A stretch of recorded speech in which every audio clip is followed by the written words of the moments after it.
ஆக இந்த மனிதனாக பிறந்து விட்டோமே, இந்த மனித சமுதாயத்தை எப்படியா நெறிப்படுத்துவது? அதற்காகத்தான் 2 நெறிகளை கொண்டு வந்தான்.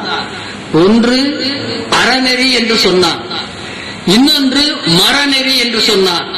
ஆக அறநெறி என்றால் என்ன? ஆன்மீகம். மரநெறி என்று சொன்னால் என்ன? அரசியல். தவறு செய்கிறவன், திருடுகிறவன், கொள்ளையடிக்கிறவன், இன்ன பிற தவறு செய்கிறவன் அத்தனை பேரையும் தண்டித்து அவனுக்கு ஒரு நல்ல வழியை புகட்டுவதற்காக ஏற்படுத்தப்பட்டது அரசியல். ஆன்மீகம் என்ன? ஒரு மனிதனுக்கு நல்ல குணங்கள் இருக்கலாம், ஆனாலும் அந்த நல்ல குணங்களை நெறிப்படுத்துவதற்கு பாதைகள் வேண்டாமா? நெறிகள் வேண்டாமா? ஒழுங்குகள் வேண்டாமா என்பதைத்தான் ஆராய்ந்து அந்த ஆன்மீகத்திற்கென்று ஒரு பாதையை வகுத்தார். ஆக அப்படி பாதையை வகுக்கின்ற போதுதான் பல்வேறு புராணங்களும் இதிகாசங்களை எல்லாம் கொண்டு வந்தான்.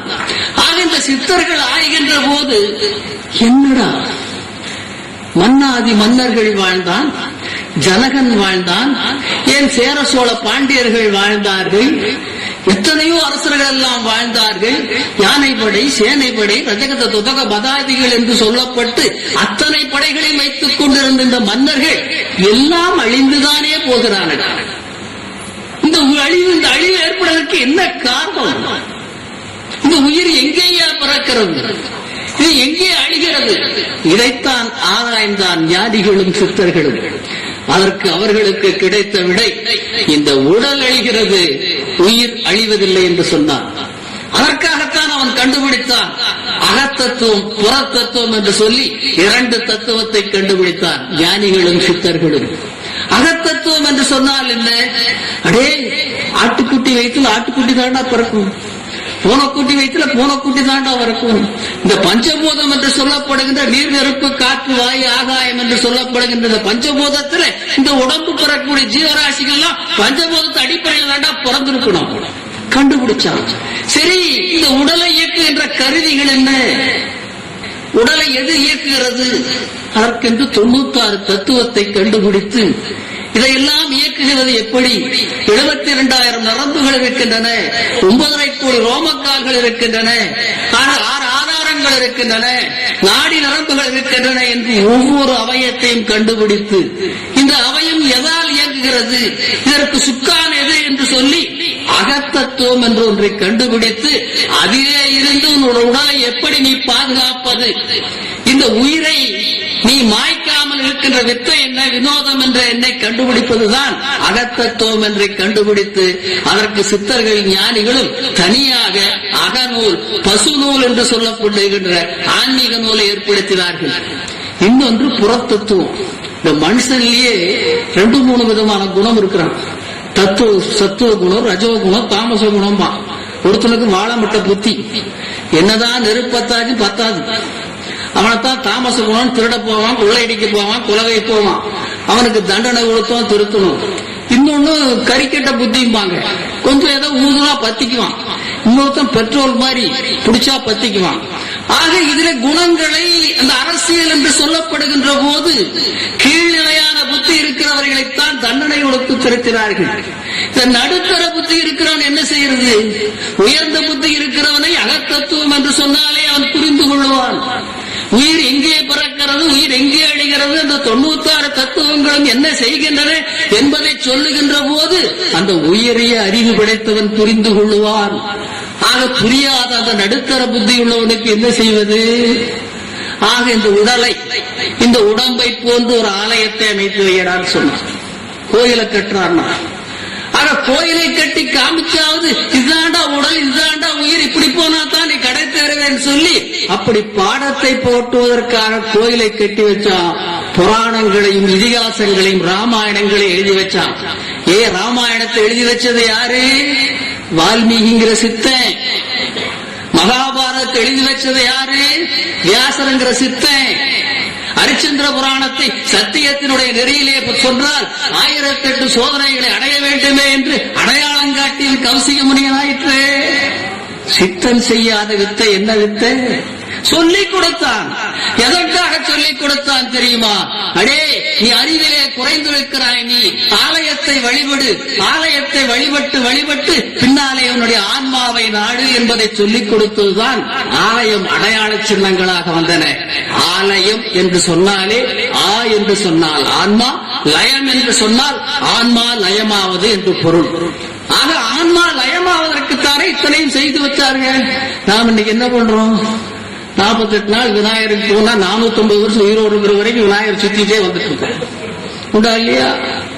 ஈஸ்வரன் கோயிலுக்கு போனா வாழ்க்கை போற ஈஸ்வரன் கோயில் கடா வட்டித்தான் பொங்கல் வச்சு சாப்பிடணும். அதுதான் வாழ்க்கை. பரம்பரையா நான் சாப்பிடுறேன், பேரன் சாப்பிடுறேன், பாட்டன் சாப்பிடுறேன், பாட்டம் பூட்ட பேரன் அதையே கொண்டு வர்றோம். எண்ணி பார்க்க வேண்டும் நண்பர்களே. நான் எதற்காக சொல்லுகிறேன் என்று சொன்னால், நமக்கு அறிவை ஆண்டவன் கொடுத்திருக்கிறான். 6வது அறிவை ஆண்டவன் நமக்கு கொடுத்திருக்கிறான். ஆக அந்த 6 அறிவை எதற்காக ஆண்டவன் கொடுத்தான் என்று சொன்னால், உன்னுடைய அறிவின் மூலம் நீ கடை தேர்வு, உன்னுடைய அறிவின் மூலம் நீ நல்ல செயலை செய், உன்னுடைய 6வது அறிவின் மூலம் நீ உனக்கு ஒரு பண்பாட்டை வகுத்துக் கொள் என்பதை சொல்லுவதற்காகத்தான் 6வது அறிவை கொடுத்திருக்கிறான். இந்த உடல் என்கின்ற இந்த சரீரத்தை இயக்குகின்ற பேஸ், அஸ்திவாரம் எதிரா கண்டுபிடுறாங்க. அதாண்ட 6 ஆதாரம்னா. 6 ஆதாரம் என்ன? பேஸ், அஸ்திவாரம். இந்த உடலை இயக்கிறதுக்கு என்ன? மூலாதாரம், சுவாதிஷ்டானம், மணிபூரகம், அநாதகம், விசித்தி, ஆக்ஞை என்று சொல்லப்படுகின்ற 6 ஆதாரங்களை கண்டுபிடிச்சான். அந்த 6 ஆதாரம் இல்லைன்னா மனித உடம்பு இயங்காது. அதே போக முக்கியமான தச நாடிகள், 10 நாடிகள் எது? அதுல முக்கியமான நாடி 3 நாடி எது? சுவாசம் ஒரு நாளைக்கு 21,600 சுவாசம் வரணும். மூச்சப்பா தெய்வம் என்று முனிவர்கள் சொன்னார். முனிவர்களும் சித்தர்களும் அதைத்தான் சொன்னார். ஆக இந்த உடல் 6 ஆதாரம் என்று சொல்லப்படுகின்ற இந்த 6 ஆதாரத்தால் இந்த உடல் இயங்கிக் கொண்டு வருகிறது. ஆக இந்த 6 ஆதாரத்தை உன்னுடைய யோக பயிற்சியால், உன்னுடைய யோக நெறியால், உன்னுடைய அறிவினுடைய நுட்பத்தால் நீ தெரிந்து அந்த 6 ஆதாரத்தையும் கடந்தால் ஒரு வேதியியல் மாற்றம் ஏற்படும். அந்த வேதியியல் மாற்றம் ஏற்படுகின்ற போது இந்த உடல் இந்த மண்ணிலே விழுவதில்லை. இந்த உடலை கரைத்து நீ ஒளிவுடம்பாகி என்றும் நிரந்தர பேரின்பத்தை அடைய முடியும் என்கின்ற தத்துவத்தை விளக்குவதுதான் இந்த ஞானபீடம் என்று சொல்லப்படுவது. இப்ப இன்னொரு சர்ச்சை, இந்த அகத்தியர் என்னடா இருக்கிறாரா? தற்கால நூலாராய்ச்சியாளர் ஒருத்தர் எழுதுறான், இந்த இடது மூளை ஒண்ணு இருக்கு, வலது மூளை ஒண்ணு இருக்கு, 2 உராஞ்சுனா ஒரு வெளிச்சம் வருது, அந்த வெளிச்சத்தினால அகத்தியருக்கு வரதான் அத்தாண்ட அகத்தியங்கிற அகத்தியர் ஒண்ணுமே இல்லைங்கிறான். இன்னொருத்தன் சொல்றான், அகத்தியருங்கிறது பல அகத்தியர் இருந்திருக்கிறாருங்கிறான் ஒரு ஆராய்ச்சியாளர். இது எனக்கும் கூட குழப்பம் வந்துச்சு. நானும் தேடி பார்த்தேன், பல நூல்களை ஆராய்ந்தேன், சுவடிகளை ஆராய்ந்தேன். அப்படி ஆராய்கிற போது குறிப்பு கிடைத்தது. கல்வெட்டு ஆராய்ச்சி, முக்கியமாக மொழியிலே கல்வெட்டு ஆராய்ச்சி என்று சொல்லிக்கொண்டு அந்த கல்வெட்டு ஆராய்ச்சியை வைத்துக் கொண்டுதான் ஆராய்ச்சியாளர்கள் எல்லாம் அகத்தியர்கள் வாழ்ந்தார்களா, வரலாறு என்னன்னு கண்டுபிடிக்கிறாங்க. அப்போ உருவெழுத்து காலம் ஒண்ணு இருந்துச்சு, வரி எழுத்து காலம் ஒண்ணு இருந்துச்சு, சதுர எழுத்து காலம் ஒண்ணு இருந்துச்சு, வட்ட எழுத்து காலம்னு ஒரு காலம் இப்ப இருக்கக்கூடிய காலம். ஆக அந்த உருவெழுத்து காலத்திலேயே அகத்தியர் இருந்திருக்கிறாரு, எல்லா காலத்திலும் இருந்திருக்கிறாரு. ஆக அந்த அகத்தியர் வேற இந்த அகத்தியர் வேற 37 அகத்தியரா பிரிச்சு போட்டிருக்கான். ஆராய்ச்சியாளர்கள் அத்தனை பேரும் பிரிச்சு தான் போட்டிருக்கான். எல்லா அகத்தியர் வாழ்ந்தார். ஒவ்வொருத்தருக்கும் ஒரு லோபமுத்திர அகத்தியங்கிறான், இன்னொன்னு பள்ள அகத்தியங்கிறான், இன்னொரு கருப்பு அகத்தியங்கிறான், சிகப்பு அகத்தியங்கிறான், அந்த அகத்தியர் இந்த அகத்தியங்கிறான். சரி, இத்தனை சொன்னா பிறந்தான் சொன்ன எவனால இந்த ஆண்டு செத்தான் அந்த அகத்தியர் சொன்னானா? இல்லையா, வரலாறே இல்லை. ஆனா சாகல அப்படின்னு சொன்னதுக்கு வரலாறு. போகன் சொன்னா, இத்தனை ஆய்வு செய்து அந்த ஆய்வாளர்களை பார்த்து நான் கேட்கிறேன், அந்த இந்திய மண்ணிலே இருக்கக்கூடிய ஆய்வாளர்களை பார்த்து, அடே நீ கல்வெட்டையும் வரலாற்றையும் புத்தகத்தையும் பார்த்து நீ தேர்ந்தெடுத்தையே, ஆனா ஞானியில் எழுதி கொடுத்த அந்த பசுநூல் என்று சொல்லப்படுகின்ற ஞான நூலை நீ தேடி பார்த்தியாடா? இல்லை. ஞான நூலை தேடி பார்த்திருந்தால் உனக்கு அந்த சான்று கிடைச்சிருக்கும். போகர் சொல்றான் தெரியுமா? போகர் முனிவர் பகருவேன் அகத்தியருக்கு வயதேதென்றாக்கால் பட்சமுடன் தொகை கணக்கு கூற எண்ணாது. போகர் முனிவர் சொல்றார், அடே அகத்தியருக்கு வயது கேட்டா தொகை கணக்கு நம்மளால சொல்ல முடியாதுடா. அவன் எத்தனை காலம் வாழ்ந்துட்டு இருக்கோம்னா யாருக்குடா தெரியும்? நிகரமுடன் சொல்வதற்கு யாராலாகும்? எவனாலே முடியாதுடா. நிகரம் இவ்வளவுதான் வாழ்ந்தான் சொல்றதுக்கு. நீதியுடன் நூல்களிலே உரைத்த பார்க்கும் அகரம் என்ற அச்சரமும் அவரால் ஆச்சு.